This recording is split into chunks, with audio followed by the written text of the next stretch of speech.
In the beginning stages of the Walt Disney Company, Walt Disney spoke with M.J. Winkler to begin producing Alice comedies and the first Mickey Mouse cartoon. This was said to be the start of the Disney Company.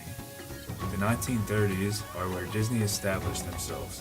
They built the Disney Studio in Burbank, California, where they made their first feature-length film, Snow White and the Seven Dwarfs. In the 1950s, the show called Disneyland debuted on ABC, along with Disneyland Park in Anaheim, California, which is the first park built by this company.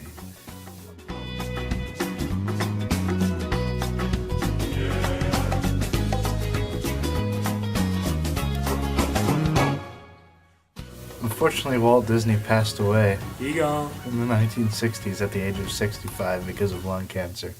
Although with Walt Disney, the creator of Disney, gone, his brother and co-founder Roy O. Disney would have to take over the company. Years later in the 70s, Roy O. Disney died of a seizure, leaving the company without a leader. After Roy's death, Michael Eisner and Frank Wells became the chairman and CEO of the Disney Company. Disney not only has parts in the US, but has been expanding their company in all different countries. In the 1980s, Disneyland Tokyo opened, and in the early 90s, Disneyland Paris opened. Disney also made one of the world's largest mergers in history by purchasing ABC for $19 billion. After this merger, Disney began to buy many different forms of media to expand their company in the past decade. Disney bought Fox Family and renamed it ABC Family.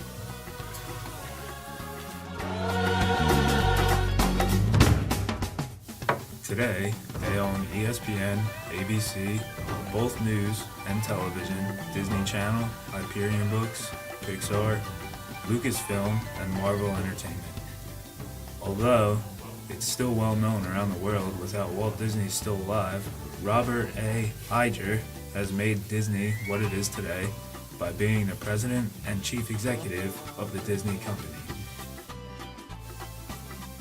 Disney doesn't just target the kids, but the whole family. Walt Disney once said, "You're dead if you aim only for the kids. Adults are only kids grown up anyway." Product strategy is based on delighting the customer.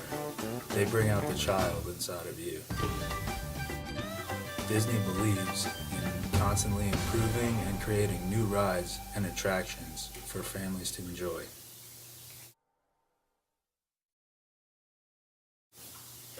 Disney is based on building a community to dedicated and loyal fans. Disney has over 300,000 likes on Facebook, 29,000 followers on Twitter, and 8.8 million views on YouTube just in under 2 years. As many people already know, everywhere they look, they can find something that can be related to Disney, whether it be radio, film, television, music, and many other things. Just last year alone, Disney made over $40 billion in revenue alone, and every year, Disney sees an increase in revenue. As Disney grows bigger and bigger every year, they buy out major companies. These companies include Marvel Entertainment, ESPN, and more recently Lucasfilms, who developed all of the Star Wars films.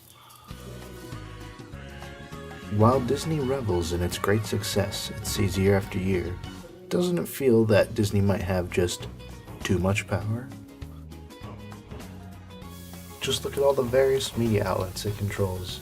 I mean, they control so much, it's almost like they have control of everything we see on television or hear on the radio. Disney has made some genius marketing campaigns that have been promoted to people young and old. One example is the commercial for its cruise line, which appeals to both kids and adults. The kids can have fun at various places on the ship, like the Aqueduct, while the adults can go at the various nightclubs they have. Their various cruise ships keeps them dominant in the cruise ship market, but they dominate other markets like film, TV, and radio. Take Pixar, for example. Every time a new Pixar film is released, it makes almost $1 billion for every single movie they make. Well, except for Cars 2. They don't really like to mention that one, so they cover it up with something better, like WALL-E. Anyway, it seems whatever market Disney is in, they have to be the dominant company. But they always have the message that Disney is the hip-hap happiest place to be ever on the face of the earth. But is it ever enough? With its non-stop growing power over the media, Disney has been a media powerhouse since the beginning by promoting everyone deep down as a kid, and Disney is the thing to make you feel like a kid again. How far will Disney go in controlling the media? How far do they want to go? Maybe in the not-so-distant future, the Earth could be renamed Disney World.